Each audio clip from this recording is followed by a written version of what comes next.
অতিথি পাখি যেমন কিছু দিনের জন্য এসে বাসা বাঁধে, তেমনি কিছু মানুষ জীবনে কিছু দিনের জন্য আসে, প্রয়োজন শেষ সেও চলে যায়।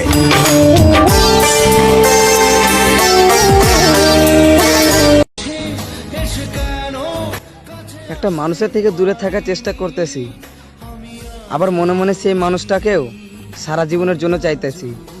কি বিচ্ছিরি একটা অনুভূতি, তাই না?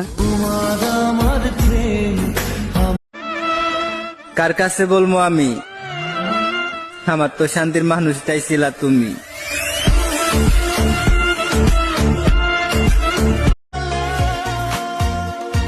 মিথ্যে বলবেন না, কখনো ছেড়ে যাব না বলা মানুষটা কি এখনো আছে? কমেন্টে জানান।